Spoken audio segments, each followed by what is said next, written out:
That's not the truth. The truth is, it all started from when I was a child, because I come from a family of teachers, right? So I've always loved education.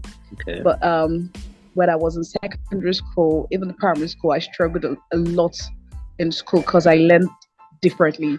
And so it's difficult for people to truly understand who I was or how I learned in school then, because even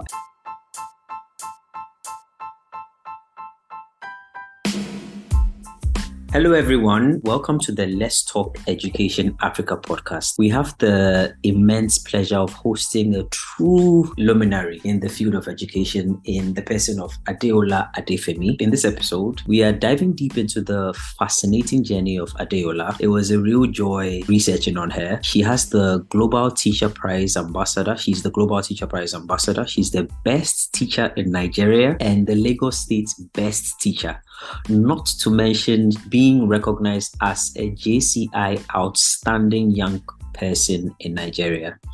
I'm sure my excitement is bubbling all over the place. I'm really excited to, get on this journey with her as we prepare to uncover the inspiring story behind Adeola's venture into the world of education. We are going to explore her triumphs, her challenges, the invaluable lessons she's learned along the way, from her early struggles to her remarkable achievements. Adeola's narrative, I'm sure, is bound to resonate with educators, students, and anyone who is passionate about the transformative power of education. The presence of exceptional teachers like Adeola is a real testament to the pivotal role educators play in shaping the future. Having the best teacher in Nigeria with us today, it's really an honor. Adeola's story is a beacon of hope. It reminds us of the incredible difference one passionate teacher can make. So get ready for a thought-provoking episode that highlights the true essence of teaching excellence. Adeola, welcome to the Let's Talk Education Africa podcast. Thank you very much. It's a pleasure being here today. Thank you very much. It's a huge honor. Awesome. Whew, where do I start? Okay, let's start with this. Tell us a little bit about yourself. I'd like some introduction. Let our listeners know who this remarkable, best teacher in Nigeria is. Okay, thank you very much. I think you've said a lot about. I have an not inferiority complex now. I struggle with what's the word now? I struggle with compliments. They call it. There's a name for it, but I don't know why I can't remember. But so it's always very difficult for me to make mention of things or to talk about things about me. So it's easy for me to tell you how it all began. So I think I'll be more comfortable speaking about how it all began because I have an imposter syndrome. So it's more like you have things and then you feel you're not good enough or deserving enough of it. But that's not the truth. The truth is, it all started from when I was a child, because I come from a family of teachers, right? So I've always loved education. Okay. But when I was in secondary school, even primary school, I struggled a lot in school because I learned differently. And so it's difficult for people to truly understand who I was or how I learned in school then, because even there was at the point in my life I was looking for deliverance. Africans are so much believe in the spiritual angle, because I was just someone that learned differently. I was always on my own. I couldn't really cope in class. I had like a learning disability nobody understood or could lay claim to, because this is not something we talk about in our homes. But they knew I was quite different. So growing up for me, I struggled. I was taken for deliverance at a point. I was told to go to a psychiatrist at a point, all because I was just different from every other child. Because I think I had a very, very creative mind, and that is not what most parents wanted for their kids at that point. So by the time I grew up, there were so many things people around me wanted for me, but nobody was asking what I wanted for myself.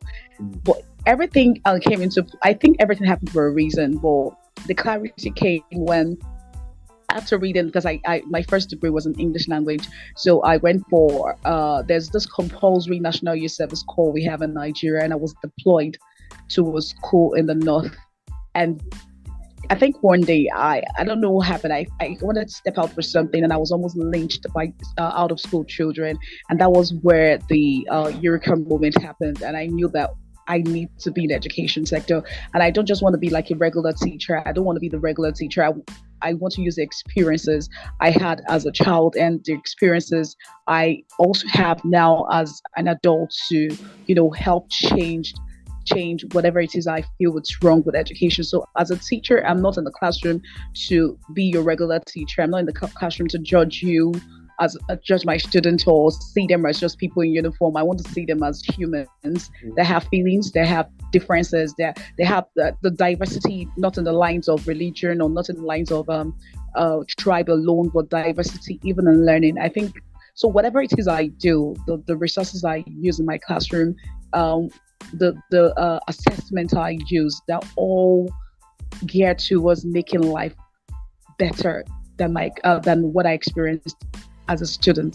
So that is why I think that's just the difference. Because whenever I go for all those interviews or whatever it is that's led to my achieving so many things, as people say, it's all because I'm always there to say the truth, and I think the truth is good enough to bring in whatever it is that I deserve at that point.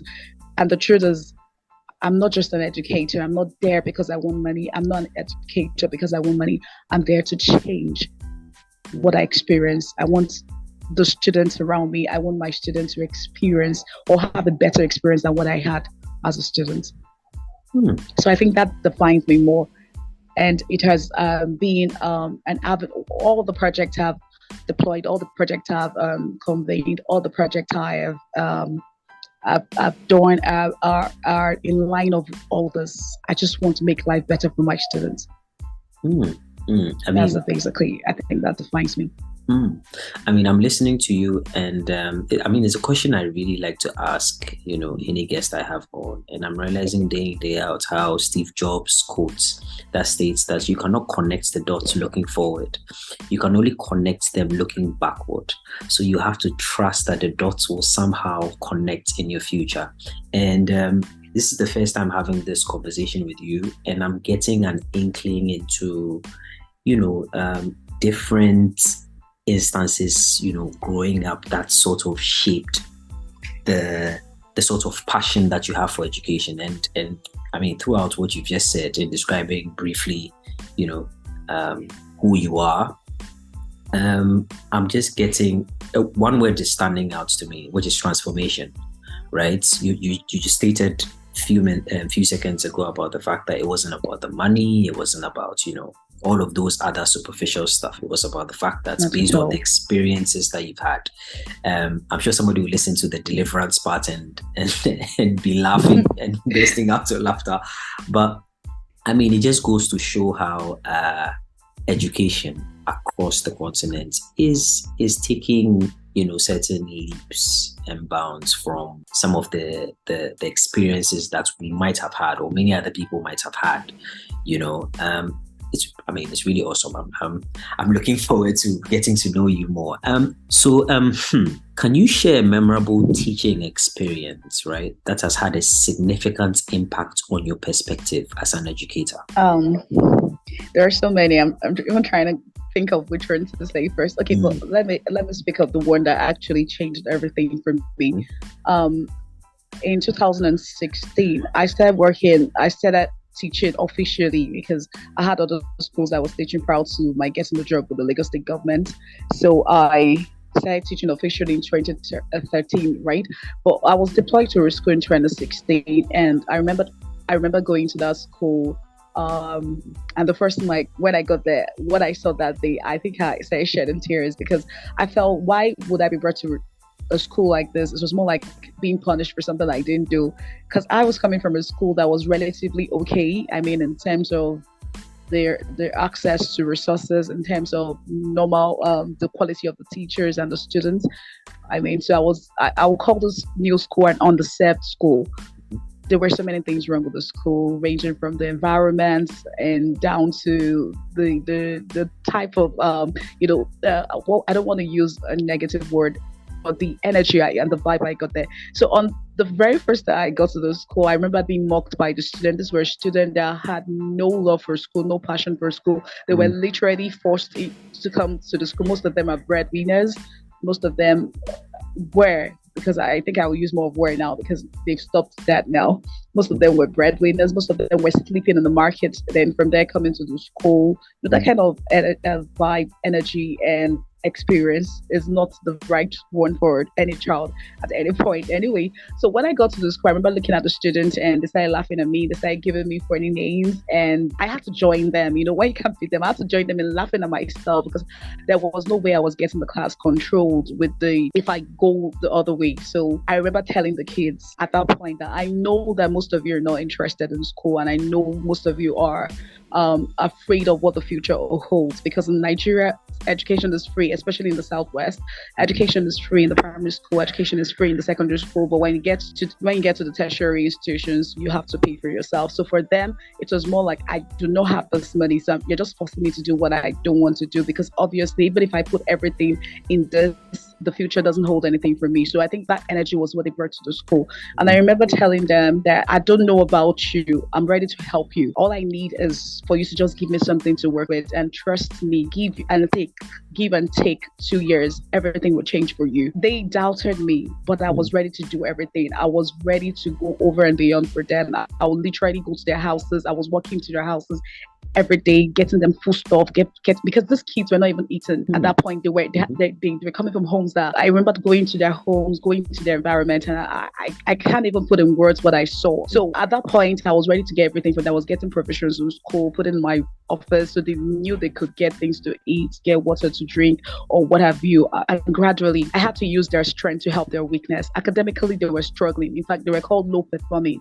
And I knew that these kids are creative kids. Nigerians are actually creative people, and our classrooms are like a reflection of who we are as a society. So I knew how to use the strength they have to get them to work with their weaknesses. They were failing in external examinations, internal examinations. So I started with their creativity. That was the first thing I attacked. I was like, okay, we're going to use your creative aspect to get you to love school. So from there, I started applying for registering them for competitions, local, international. I was dreaming bigger than it was allowed at that point, but I was ready to dream bigger for them. And that was how it started. I have background in the creative arts, and then I also have background in even the debate part, the impromptu speech. So it was like a combination of everything. So we're literally staying after school over the weekends to train them on how to act, to debate, to do everything you can think of. So by the time, I remember the one that changed everything for me was when I took a risk and I registered them for a competition that was bigger than they thought they were. And on the very day they won, they looked at me and they said, "We're ready." That was all they said, "We're ready." And that "we're ready" culminated into 150 and still counting local and international competitions for the students. They became a force to be reckoned with. They were ready to put every effort, everything they had, their strength, everything, resources, the words that you think they don't have, they were ready to put it into it. And from winning those awards, from winning those competitions, competitions that we will face schools, international schools, competitions that will face schools that are international schools, even in Nigeria, and they would win with their struggles and all. It was easy for it to permeate into their academic strength, because they started thinking, oh, if I could beat schools, like students from these big schools, there's no reason I can actually do so well. So the strength they had in the creative part started permeating into their academic aspect, because they started doing much more than they would, like waiting after school for lessons so that they can learn and become better. And the same student that they said were struggling or called low performing took their school from a 24% to a 98% within the period of 3 years. Wow. And I think that was what changed my perspective. And I said something to someone during an interview. I said, every child can actually learn. All they need is someone to believe enough in them to believe in themselves. That's just what they want. It's not about them now. You just want one person to believe in them so that they can actually believe in themselves, and you will have a turnaround. I think that was what changed everything for me. There were other projects I did to also help them. I was looking into also getting them opportunities with my friends. Everywhere I go to, I'm trying to have networks that widen my circle of influence by getting to meet people that can help them get internships, paid internships. I'm putting them in a skill acquisition center so that they can learn a skill, gain a skill, and also get them the equipment they need so that they can be able to pay themselves, as in pay for their school fees and just pay through school. Because at first I was paying for them, but I'm just a teacher. It was very difficult for me to cover for every one of them, and things were going awry in the aspect of finances then. So from there, they started paying for like doing those skills, they learn those skills and they start doing so well for themselves. And most of them are paying for themselves in school today from what they learned. And I think that's the beauty of the whole thing. Now I have them graduating from school. Some of them are serving right now. Some of them have started working. I think that's the beauty of the whole thing. I think that's the one thing that changed everything for me. Would you say, you mentioned an experience earlier in your childhood where you struggled, right? You struggled in school, even to the point of them taking you for deliverance, etc. Would you say it was that? Would you point to that one situation that made you take on this Herculean challenge of stating, you guys, I know the story is bad. I know you're not interested in education at all, but with your help, I am going to turn things around. Yes, thank you for that question. I think it's easy for me to connect with the students because, trust me, if you look apart from the financial aspect, I think the major problem when it comes to focusing on school or being the best in school is the fact that a lot of kids are always compared. And people are not really looking for the root of their problem. Everybody just wants to compare. Your parents are comparing you. Your teachers are comparing you. Everything is about results. For me, they know it's never about results. I care about you becoming the best of the best, but at the same time, I just want you to get better. So it's my draw is not to, you came first. That's not for me. Mine is, what position were you before? Where are you right now? So you had the 20th position last time, now you're on the 7th. So that's an improvement for me. And I just want to know what's wrong and I want to be able to help. And this was what I was waiting to get from people around me, people much older than I was then when I was a child. So it's easy for me to connect with those kids because now it's easy for me to look at myself. Then I knew what I wanted from people around me. I knew what I wanted from the adults around me. I knew all I wanted was for them to see me for who I was at that point. And just trust me enough to help me, not to judge me. And it's also, like I said, when it comes to learning disabilities, we barely talk about it in Nigeria. People seem to, I think they're afraid.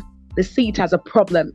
It's not actually a problem, because if you're divergent when it comes to learning, doesn't mean you have an issue. You're just different. We learn differently. You can't put a fish and put a dog and perhaps put a bird on the ground and tell them to run and expect them to run the same way, or expect somebody else to win apart from the dog, because that is just the natural habitat.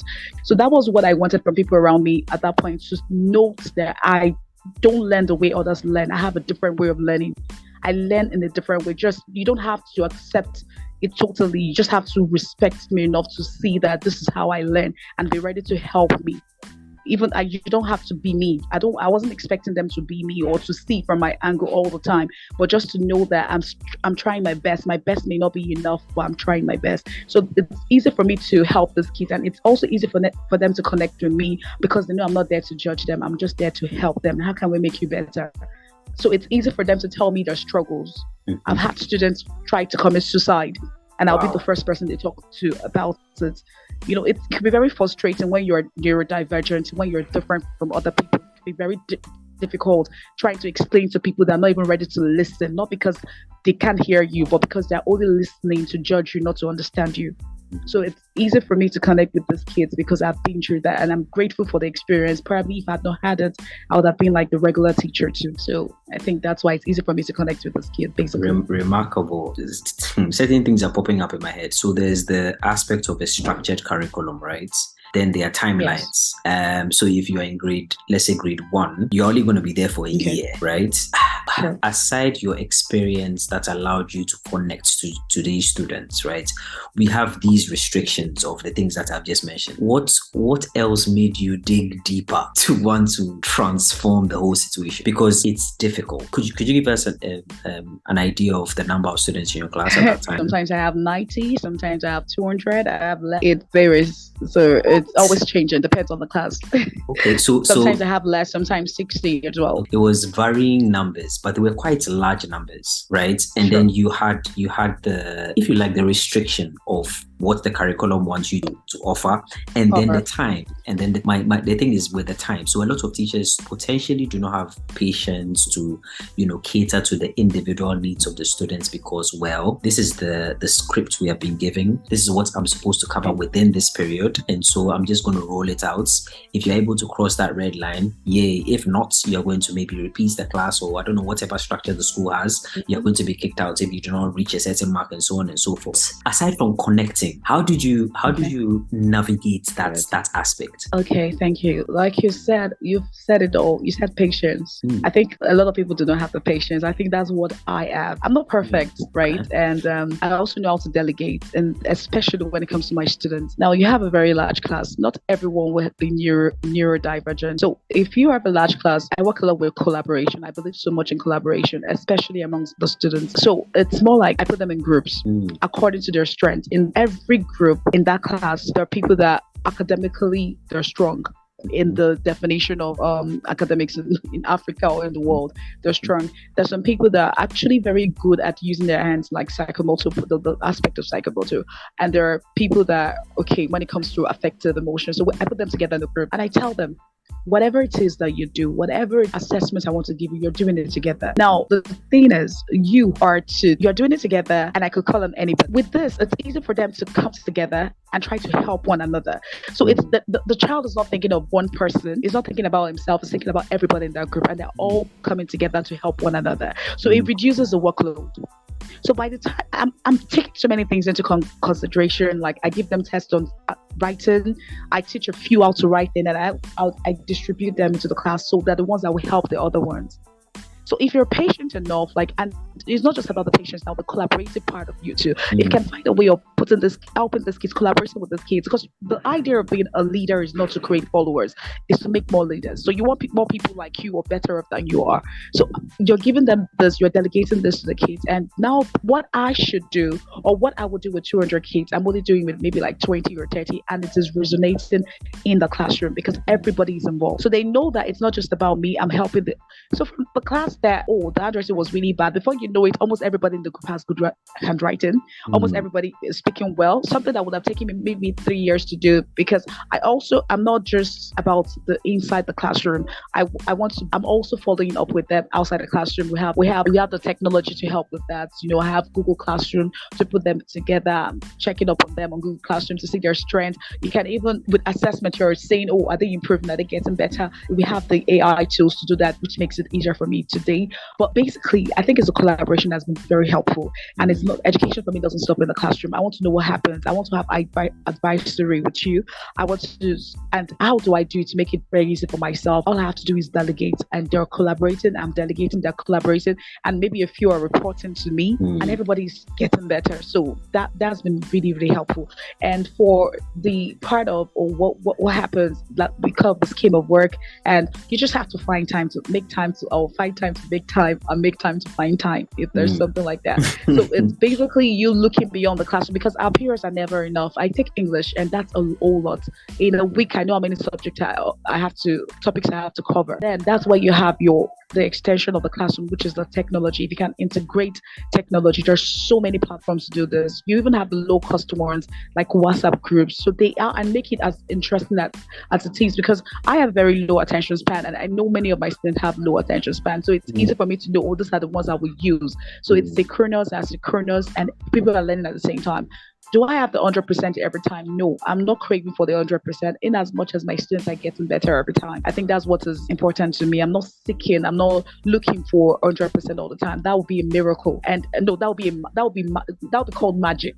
You could ask for a miracle, but that would be magic. But in as much as they're improving, that's very important to me. So like you said, patience is the most important thing. Well, add collaboration. Pretty remarkable. I mean, I was just listening to you and I'm realizing how passion always exhibits in the way we go over and beyond to deal with the challenges in front of us. And I'm seeing how you tapped into the collaborative spirits of the children. You applied a lot of patience because the classroom is a different ball game altogether. And you just faced the problem head on.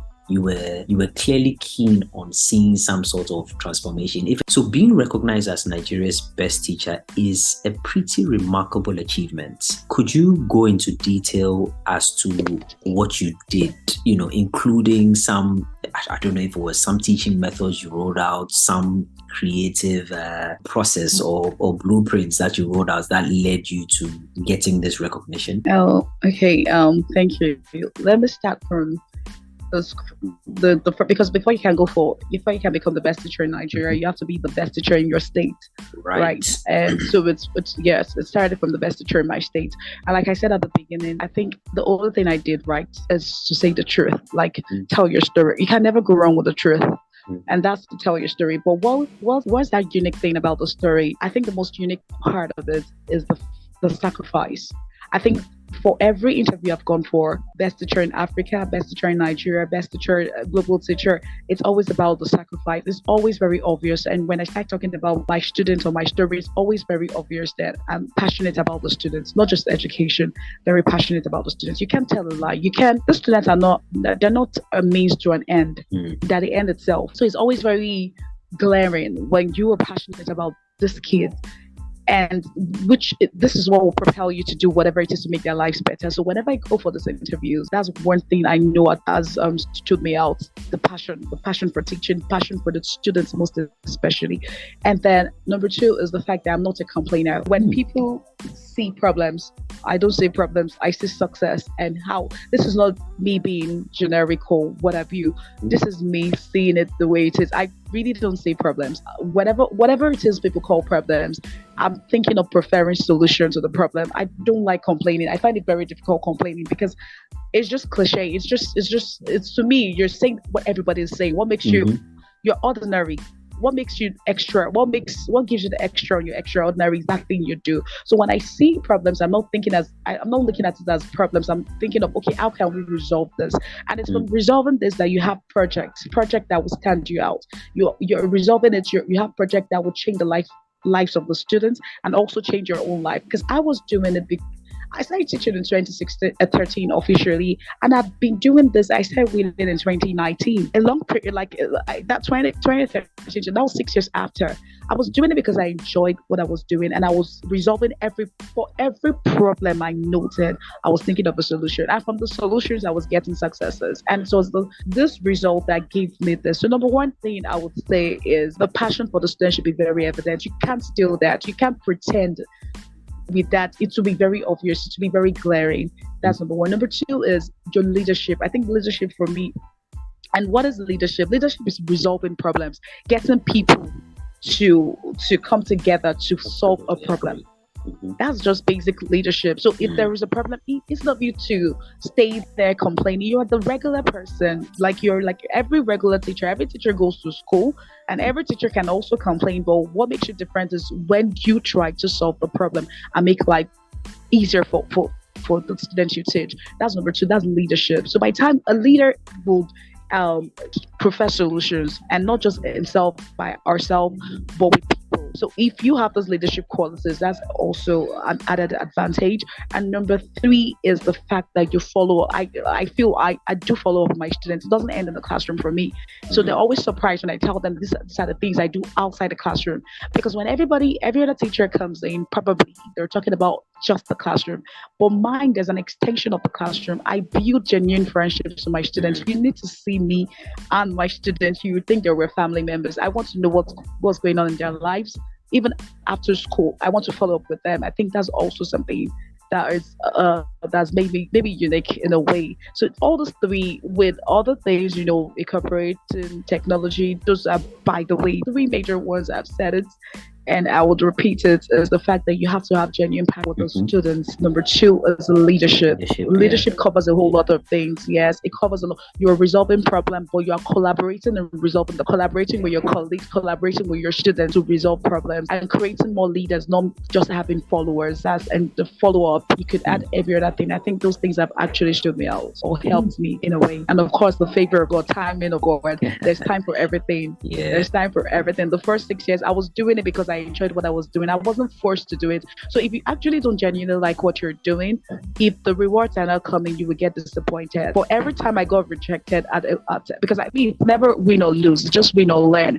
If I don't win, I'm learning. I'm garnering experience. I'm garnering things that'll make my life better. I want to digress a bit about the complaining bit. So did a bit of reading, and it sort of looks like complaining is sort of a natural human response to a situation that we find unfavorable, right? How did you get to the point where you don't see problems, right? And consequently following to the bit where you don't see problems and then you don't complain. Where did that come from? Was it from childhood? Okay, thank you. Basically, for me, I think it has to do with my childhood, my upbringing. I started my second primary school in a cantonment. I've always been an individual. Even from the cantonment, I went to a public school, so I barely had my parents and myself, just a few weeks of holiday. And so you just have to make decisions yourself. When you know where you're thrown, it's like you're thrown into the river, and then you're looking for an anchor. You become your own anchor, and so you probably are, because no matter how many times you complain or no matter how much you complain, the problem you just have to solve the problem in a way, like find a way to solve the problem. And if you do not have people helping you solve the problem, you would get used to solving the problems yourself. So I think I developed that, because for every time I complain, I don't get to solve the problem. The problem is still there. And of course, sometimes you get help, sometimes you do not get the help. But why am I even complaining in the first place when no matter how many times I scream or beg for it to get resolved by itself, it never does. So I just learned how to do that. Probably, like I said, from my experience being alone, being independent at a very young age. So while people were leaning on their parents, as kids, you just have, you have your parents, so you're not too scared of some decisions and all that. I was forced to grow up at a very tender age.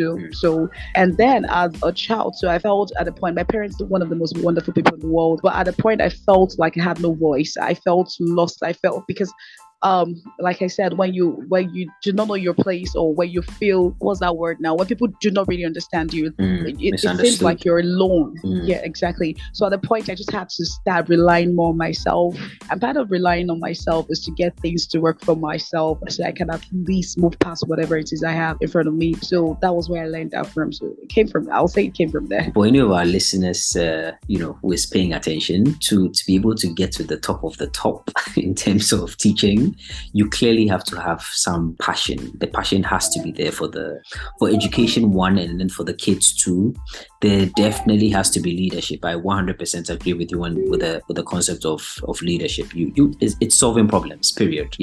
And I like definitely the last bits that has to do with connecting and building with your students. I really like that. It's the phrase that's coming to my mind is Ubuntu, right? I am because you are. So if I am better, everybody else has to be better. I really do love that. In a very diverse and ever-changing, educational landscape, right? What do you think are the most pressing challenges faced by students and teachers in Nigeria today? I mean, you can stretch it across the continent. I'll say the first one will be the high attrition rate, teacher attrition rate. I think people are not really speaking about that. Especially in Nigeria, it started with the medical sector. We have doctors leaving en masse. We have the best brains leaving. Now it is trickled from our tertiary institutions. Now it's entering into the secondary and primary schools. And when you do not have teachers, I mean, those teachers are leaving. Funny enough, are some of the best heads. Of course, every country looking for teachers are also looking for quality teachers, and we're having quality teachers leaving in numbers. Just 3 weeks ago, in fact, just this month, we've had like 3 teachers leaving. Now, the more you have this, the problem is going to be cascaded down to even the minutest thing you think in the education landscape, because it is not just about those leaving, even those staying behind, they are getting disillusioned, because now leaving is like the pinnacle of excellence, or the pinnacle of your career is for you to leave. So the truth about the matter is, even if you are not leaving, you're getting disillusioned with the system, because you're seeing your colleagues leaving, and then it seems like you're not good enough. It seems like you're not trying your best. It seems that you've been left behind. So even those left behind will get disillusioned with the system, and it reflects in the quality of teaching happening in the classrooms today. So I think that's, in fact, if I could talk about many other things. I could talk about integration of computer. I could talk about lack of resources or facilities or infrastructure. But I think the most important thing, because like I think is it the United Nations, what's the slogan for this year? The teachers we need for the education we want. Basically, the teachers we need are the ones leaving, and they're going to the developed countries. They're leaving, and it's affecting our education in Nigeria, in Africa, because it's not just about Nigeria now. If you look at some of the what's it called, the bulletins being thrown around now, it's basically African teachers leaving. So we have more Nigerian teachers leaving based on our population, but it's more of teachers leaving. I think that's the most important thing. I think that's the greatest problem we're having now, and it seems people are not looking at that aspect of or seeing it as part of our problems. Because when you ask people in the system today to talk about the problems, everybody's talking about the resources, they're talking about the lack of resources or facilities, and they're the teachers are the ones that are the vehicle, or the teachers are the heart of fulfilling any premise or potential of any education system. And if they are leaving, what happens to the education system? They're the conveyors of knowledge. So what will happen? I think that's the greatest problem happening in the education landscape right now in Nigeria and Africa. I mean, clearly, without the conveyors of knowledge, then there's no education system, right? And it's really interesting you've brought this up, because it doesn't seem to make the top of the pile. There are other things we talk about, the fact that the lack of resources, etc., and all of that. It's interesting you brought this up. It's almost similar to what's happening in Ghana as well. So very similar in the sense that it started with the health sector. So we had a lot of nurses and doctors, moving in droves to developed countries, and it's like you said, it's cascading down to teachers as well. It's something that we'll probably find another session to discuss in detail. It's interesting. How do you envision the future of education? I'm asking this based on the fact that you are the Global Teacher Prize ambassador. Do you want me to say the truth? Please, yes, please. So act in a direct way, because I'm trying to also I'm a public school teacher, right? And so there are certain things I just have to be very careful. Maybe you rephrase the question so it's easy for me to.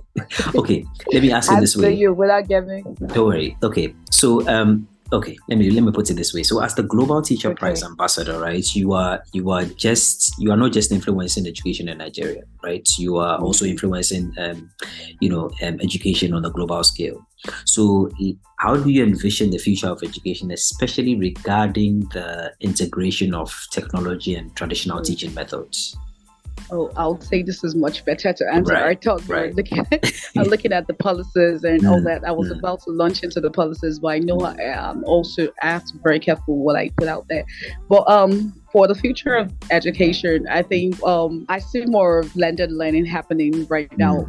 For the future, the future has started. So I'm not going to say. I will say the future alone. I think the future has started already, and that is why we have a lot of technology integration in the aspect of AI. And it's I'm looking at it from the angle of, will AI take over from teachers, or it's just going to be a combination of the two? So I think it's going to be more of the competency-based education. We'll be having that. It should be the la crème. I don't know if you have this in your country, where they call la crème, la pour, and la forget. It's basically memorization. Okay. Yeah, that's what we call it in Nigeria. Ours is chew, pass, chew and pour, and then forget. Yeah, forget. We say la crème, la pour, la forget. So I think we have that being eradicated. I think it's going to be more of the competency base. It's not just you thinking about memorizing and then not trying to resolve. It's already we're already in the 21st century, and if you're looking at the 21st century skills, we're looking at the education education or the future of education, concentrating more on that and beyond. I'm talking about critical thinking, talking about collaboration, incorporation of this coming into place. We're also looking at the social emotional learning. I think that's where we're leading towards right now. It's not just going to be about academics. It's going to be about how can students also build their social skills. It's not just about the academics now. They're building the social skills alongside their literacy skills, the life skills, everything put together. And they're becoming more aware of not just themselves, of people around them, in association with people around them. And then the education that is also globalized is not within the country anymore. We're looking at education for every country that will actually cross border, that will have more of international collaborations, not just within the confines of our nation. We're looking at, I think the most important one we're looking at is the one that is more into AI and automation. This is already impacting. It's difficult for me to say in the future. I'm looking at it from now. So probably I should talk about it from now. It's already happening now. We're using AI for administrative tasks. We're using it to create learning path for students. We're focusing on education that is looking at the emphasis on, your soft skills, problem solving, critical thinking. So we're not just teaching students to just have it in their books or know or have the knowledge. It's not going to be knowledge-based anymore, or it's not knowledge-based anymore. We're looking at resolving, solving, the education that will solve problems. So the students are learning so that they can actually be problem solvers. They can actually critically think or creatively think and then solve those problems. And I think we'll also have more open resources, like open educational resources. So it won't just be that you have to be in a particular place to get the knowledge. We have so many of them online for students to have access to. And I think I will just end with the education that will be sustainable. Like, we're looking at the education that is actually sustainable, and it's also looking at ethics. Like I said, the social emotional learning. So it's not just about coming to school to acquire knowledge, but then you're also learning about your social skills. You're also learning how to self-develop, self-awareness, everything put together, self-development put together, and also tolerating others and learning together. I think that's the education of the future right now. The education of now and the education of the future. I like the mention of blended learning, which is in a sense pushing the teaching profession towards more facilitating, instead of the old way of doing things, which was teaching, just pouring the information down to the students, but you become more of a facilitator in the classroom, to where you just guide the students and then get them to understand what it is that you're trying to teach. I like the element of, ensuring critical thinking, ensuring that they are problem solvers, because that's what education is supposed to do, right? Equip you with the skills, the values, etc., to be able to go out into the world and change and improve the situation of your community, and then to an extension your country and then the continent. Good stuff, really good stuff. One thing that is standing out to me with my conversation with you is the fact that you're always seeking to inspire your students in the classroom, right? So mentorship and inspiration often go hand in hand with a great teacher. Can you touch on a quick story of a student whose journey you have been a part of? I know you touched on, on a broad scale in the when you started teaching, but a very short story on a student whose journey you've been a part of and the impact it has had on both you as a teacher and then the student. Okay. I hope my battery carries this. Thank you. So, okay, the students, that would most definitely be my first school. The first school I was deployed to in 2013, sorry. And it had to do with a child in my class, because proud to when I got to the school, whenever they're going for a competition, they choose they are supposed to best academically, best in presentations, best at whatever it is. But I had a different approach. When I got to the school, I felt, I think everybody should be given equal opportunity to try, and then the person that appears to do better should go for it. So there was a particular child, he had a slight stammer, like actually stammers. I because he's always in the library, and I was always seated in the library, and I had I'm always having conversations with them when they come, anybody that comes down, just to get into the child's head, to understand the child better. And I remember that there was a particular competition, so I think a national competition with thereabouts, and I saw the competition. From my conversations, I felt the child and every other child should try for it. And I remember speaking to the child and telling him that, well, there's a competition. Although I asked the child, or I told the child, would you like to go to the United Kingdom? And he said, how? It's not possible in any way. I don't have the finances. You know who my parents are? And we started laughing about it and all that. And I remember telling the child that if you're ready, I'm ready. You'll be surprised you leave for the United Kingdom in a month, because the winning prize was you going to represent Nigeria or to go to the United Kingdom as the winner. And then he looked at me and said, there's no way that's possible, because that essay writing competition, I had a bad handwriting at that point. And I told him I was ready to help him, even if he can, even if it's just one day, because we got the information very late. So I started teaching him that very day on how to write, and that was it. We went for the first stage. He topped it. So it was, the competition had to do with stages. So we got a message that he was he was on to the next stage. Wow. And the funny thing was, the particular competition was not my field. I remember calling all my friends I knew to help the child, and we're working within one day. We did everything within one day. I even called his classmates to help him, and that was how I got to the second stage. And then when we got to the second stage, we went again. We read for a while, then we went again. It was building his confidence gradually, because he was not a confident child at that point. He got into the third stage, and then when we got to the third stage, we were told that it's no longer a written competition, but we're to present to the governor, and that we're to solve a problem and present on road safety and all that, and present to the governor. And he looked at me, you told me this thing has to do with writing, and have a stammer. There's no way I can go for this competition. And I told him we started in January. This is, I think then it was May or thereabouts. Are you telling me you would drop off? Like, that's not possible after all this period and everything. And he was scared. I was also scared, but I wasn't showing it. I just encouraged him. And basically, this child, he had to start staying, because it gave us like a week to prepare. We did together. He was very good at drawing. I was very, very good at narrating. I was good at narrating, was good at writing. I would prepare like a project for it, working with other people as well. And this child looked at me that I would do anything for you, but I can't speak in public. And just started with him. I was like, this is not possible. I started teaching him how to pace himself. I was using my hands. I called one of his friends who would stay in school till 7.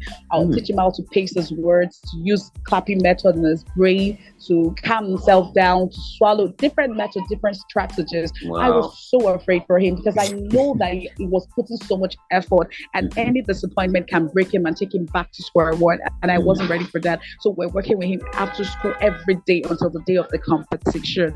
And I remember the day of the competition, I could see his fear. He was the one that was afraid at first. Then later his fear came to me, and I was telling myself, will this boy do it? But I couldn't really verbalize it to him. I was just telling him to hold on to God and just focus on what he has learned. And on the day of the presentation, he went on stage. He actually peed on his trousers, but lucky for us, it wasn't, because the crowd was massive, and then the caliber of people there. But his uniform wasn't the one that made it very obvious. And he started speaking. He started talking. This was his camera on stage, speaking for minutes clearly, no stammer. Nobody could believe he was actually a stammerer.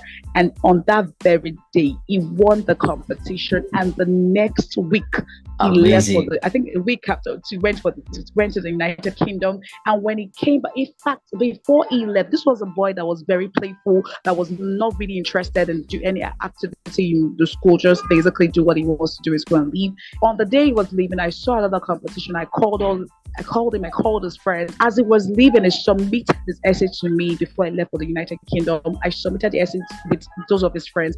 He was number one again. He won again while in the UK. When he came back, he won. So the confidence became clear. He was always saying, I don't like talking because of the stammer. He came back to Nigeria, and he wasn't just winning essay competitions. He was now winning impromptu speeches. This is a stammer. And today, I think it should be done. Yeah, it's done. He studied metallurgical and mechanical engineering in school. He came out with, I think, 7 A's and WAEC, 7 A1s and WAEC. his life changed, and it changed everything, because before then I always felt that if it's you don't have it, you don't have it. I always felt that you probably have to naturally have the strength to do certain things before you can do it. But then I think his story taught me what determination and belief and self-belief and believe people believing in you, how people can believe in you enough for you to believe enough in yourself and do well. I think that's what shaped the dynamic of my teaching career. Like, it changed everything about me. So when I'm looking at a child, I don't care about your strength or your weaknesses. I'm looking beyond what you give. I'm looking at the opportunities that are found, and I'm looking at trusting you when you don't even trust yourself. I think that's what basically that's the story that changed everything for me. A dedicated, passionate, kind, patient, supportive, empathetic, and willing teacher is everything. Like, I'm just listening to the story and I'm just blown. I mean, I think you should. Thank you. I think you should call yourself a magician, really, because that's what it is at this point. No, I don't think I have the power to do that. Thank you very much. I mean, it's a pretty remarkable story. It's crazy how time has flown by. Wow. That's a good story. That's a really good story. Adeola, I want to express my deepest gratitude. I mean, it's no shock that you're Nigeria's best teacher. Your passion for education, your creative and innovative, teaching methods, and your unwavering dedication to shaping young minds. It's truly inspiring. I've just been blown by this very short conversation we've had. Your insights into the triumphs, some of the challenges, of the teaching profession has provided, a whole lot to me, and I'm sure the listeners, with a profound understanding of the transformative power of education. I mean, your stories of, mentorship, support, and your vision for the future of learning would definitely leave an indelible mark on all the students' lives that you touch and, have interaction with.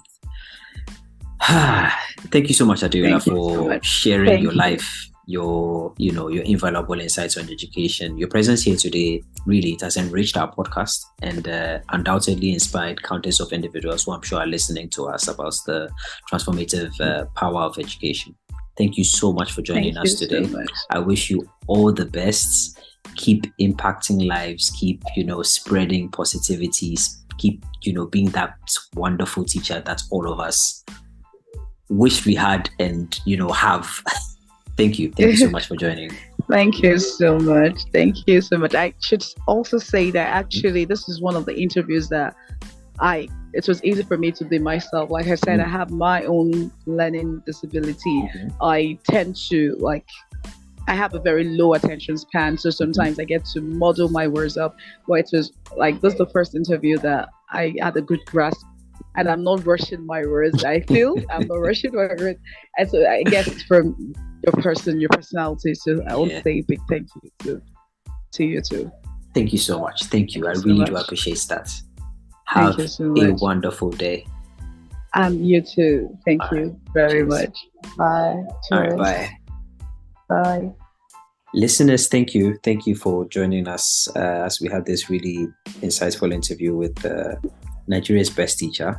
I'm sure, just as the episodes start popping up, the personalities we have keep getting better and better. So until the next episode, please stay safe. Cheers.